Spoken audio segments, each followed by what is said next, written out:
Hello, my name is Henry Delgado, My name is Harrison Stokes. I'm Jesus Leva.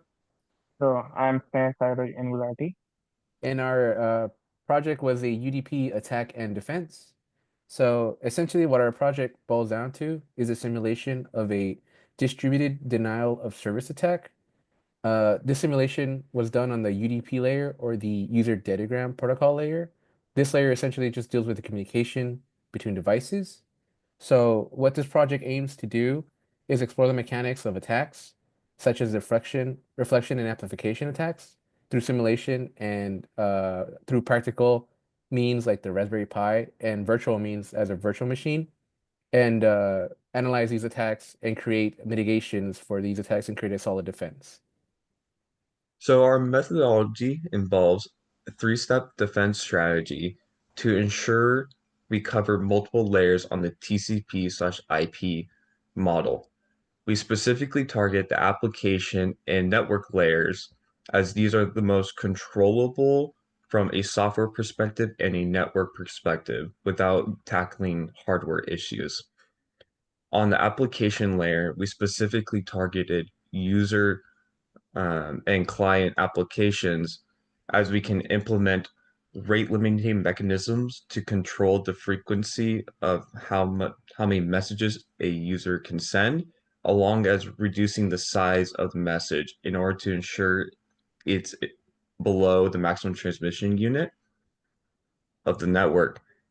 On the network layer, we implemented on the server side to ensure that there is only a certain amount of UDP packets on the network, preventing it from being flooded, along with implementing mechanisms to drop fragmented UDP packets after their expiration.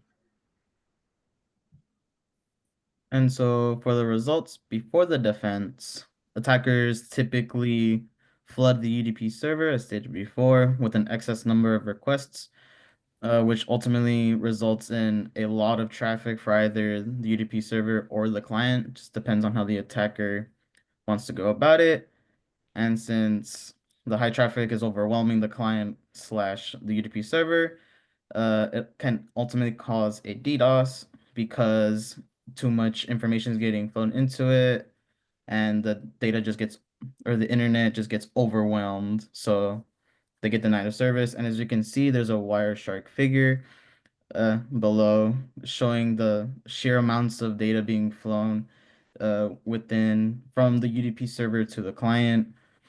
However, after we implement the defense, after implementing the rate limiting, we can see the figure below that the traffic is a lot more clean.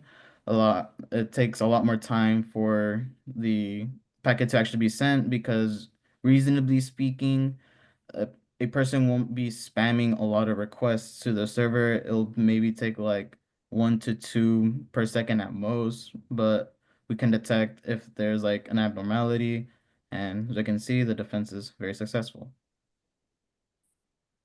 So coming to the defense system, we tested and proven effective in stopping two specific types of networks. So one is UDP fragmentation network, and the second one is thing by the reflection attack. And this means the approach successfully prevents the attack from the distributing the network. And also we are we looked at ahead the plan to keep improving the systems to adapt and to a new and emergency threat.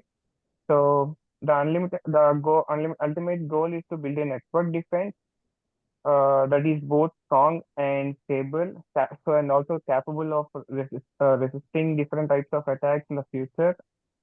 So, and also we use for defense for the, as my friends told, we use the white chat for the defense to check the packet. And by focusing on this, we development and the aim to ensure the system remains reliable and secure all the attack methods evolved. Yeah. So thank you. Thank you.